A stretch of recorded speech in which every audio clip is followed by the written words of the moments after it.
नमस्कार आप सभी को, मेरा नाम पूजा है, आचार्य प्रसाद जी की स्टूडेंट।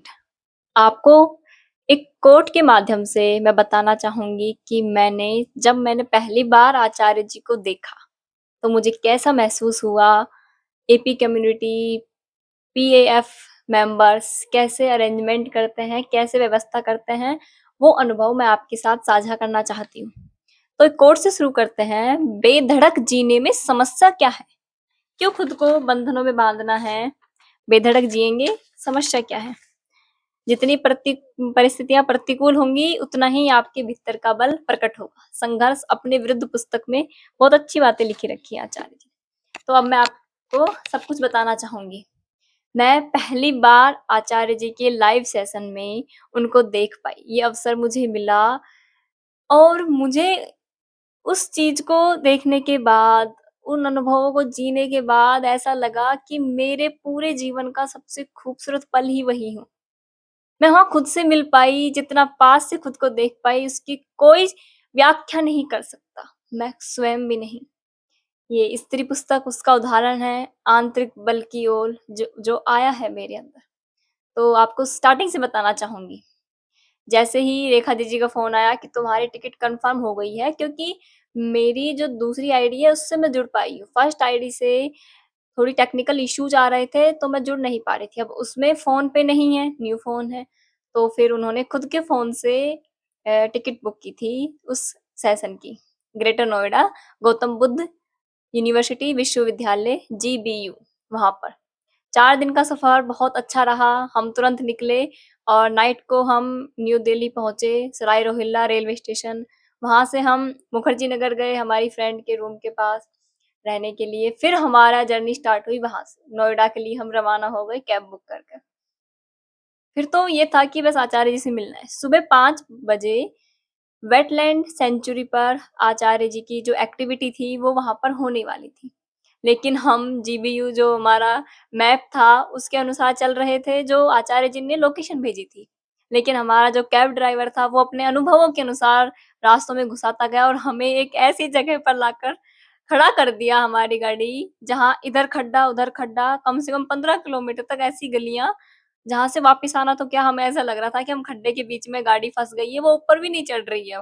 वो रेस दे जा रहा है, तो हमें लग रहा था कि हम यहीं खड्डे में बाहर निकलते हैं, यही हमारा वेटलैंड है और यहाँ से अब लाइव सेशन जॉइन करते हैं, क्या एक्टिविटी हो रही है। और आचार्य जी को मैसेज करता है कम्युनिटी पर कि हम फँस गए हैं, हमें निकालने आओ।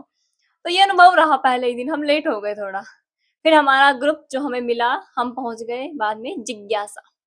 हमारे ग्रुप का जो नाम था, वो था जिज्ञासा, सबसे लास्ट पहुँचने वाला ग्रुप। सबसे पहले निकले थे, लेकिन वहाँ पहुँचे, इतनी सुंदर जगह, प्रकृति का अनुभव, लग ही नहीं रहा था कि ये ग्रेटर नोएडा है। इतना बड़ा शहर, उसमें ऐसा जम्मू कश्मीर, देहरादून जैसे वृक्ष, सादगी, सिंपल और नेचर, वो भोर, कोयल की आवाज़, पंछियों की चहचहाने की आवाज़। मैं बॉटनी की विद्यार्थी हूँ, तो मैंने वहाँ बहुत सारे नए-नए पादप स्पीशीज़ देखे, जैसे जंगल जलेबी हुए और बहुत सारी चीज़ें। हम वहाँ पहुँचे, पहले थोड़ी बहुत एक्टिविटी हुई, इंट्रोडक्शन हुआ, उसके बाद हमें ग्रुप में जोड़ा गया, जिज्ञासा ग्रुप में। फिर हमारे जो गाइड थे, वो हमें उसको घुमाने के लिए लेकर गए। लेकिन वहाँ पर मैंने क्या-क्या देखा? मैंने देखा बहुत बड़ा एरिया है, वेटलैंड जो बनाया हुआ है, वहाँ पर निम्फिया, लोटस, जलकुंभी जैसी बहुत सारी प्रजाति हैं, जो जल प्रदूषण का संकेत देती हैं। और जो पानी था, वो इतना काला था, ऑयल कह सकते हैं, ऐसा लग रहा था इंडस्ट्रियल वेस्ट वाटर वहाँ पर आ रहा है। उसको वेटलैंड वो कर दिया गया। बहुत आहत हुआ देखकर। वहाँ कोई जीव उस पानी में सर्वाइव नहीं कर सकता। उम्मीद है कि नोएडा गवर्नमेंट उस पर एक्शन लेगी और उसे सही करेगी। मैंने जितना महसूस किया, वहाँ इकोसिस्टम, प्रकृति एक तरफ बहुत अच्छी और दूसरी तरफ जब वो जल वाला देखा, उसमें जलकुंभी वह सब देखा, तो उसे देखकर बहुत आहत हुआ। फिर वहाँ से सेशन खत्म करके हम गए। एक्टिविटी खत्म करने के बाद जो रियल लोकेशन थी, गौतम बुद्धा यूनिवर्सिटी, बहुत अच्छी जगह, उसका ऑडिटोरियम में हम लाइन में लगे। एक-एक व्यवस्था आपको बताती हूँ। जब हम वहाँ पहुँचे, सब चीज़ें बहुत ही व्यवस्थित तरीके से थी। हमने देखा जो पीएफ मेंबर थे, वो अपना कार्य, जितने भी वर्कर्स थे, वो बहुत सुगमता से कर रहे थे। और लोगों में भी मैंने संयम देखा, जो आचार्य जी से जुड़े हुए हैं, आपने देखा होगा मंदिरों की लाइनों को, वैसी लाइनों को, भगदड़ वाली हॉस्पिटलों की लाइनों को, वहाँ पर कैसे चीखते हैं, चिल्लाते हैं, "तुम मुझसे पहले क्यों लग गया?" वहाँ पर ऐसा कुछ भी नहीं था। डेकोरम इतना मेंटेन था जिसकी कोई सीमा ही नहीं है। बहुत ही व्यवस्थित व्यवस्था, बहुत शानदार। हम लाइन में लगे आराम से, बहुत शांति से, कोई किसी पे दबाव नहीं, एक-एक करके चेकिंग हो रही है, रूल रेगुलेशन अनुशासन बहुत अच्छा था। सबकी चेकिंग हो रही है, क्यूआर कोड स्कैन हुए, फिर हमें ऑडिटोरियम में एंट्री मिली, उसके बाद आईडी कार्ड चेक वगैरह होने के बाद वैसी चेकिंग हुई। फिर जब हम वहाँ पर बैठे, ऑडिटोरियम बहुत ही खूबसूरत, अच्छा, सुंदर, व्यवस्थित, किसी भी चीज़ की कोई कमी नहीं। वॉशरूम सुविधा से लेकर वाटर, खाना-पीना सब कुछ व्यवस्थित और कबीर साहब जी के भजन चले, इसको फ़ील किया, जीवन में इतना आनंद मैंने कभी महसूस किया होगा शायद। बहुत शांति के साथ हम लेट हो गए थे क्योंकि वहाँ पर फँस चुके थे, तो हम सी रो में थोड़ा पीछे बैठे पहले दिन।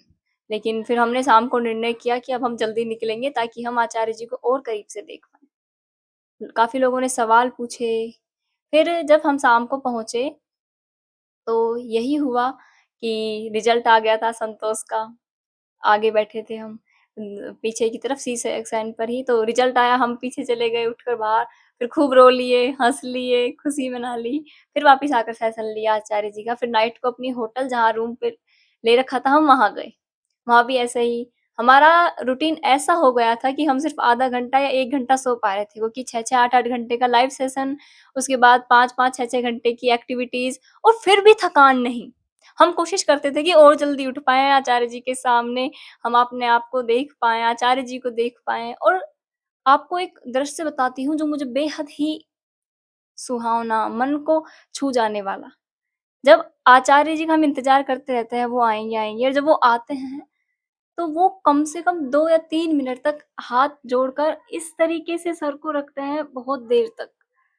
ना कोई उनके लिए फूलों का व्यवस्था, ना कोई म्यूज़िक की व्यवस्था, वो बहुत सादगी से आते हैं और सर झुकाकर खड़े हो जाते हैं। ये देखना बहुत बड़ी चीज़ है। वहाँ पर मैंने और चीज़ें देखी, वहाँ कोई वीआईपी कल्चर नहीं है। कोई भी तुम्हें तुम्हारे कपड़ों से जज नहीं करता, कोई भी रंग से भेदभाव नहीं करता, जात पूछ कर किसी को सीट नहीं दी जाती। सब समानता, सब समान, व्यवस्थित।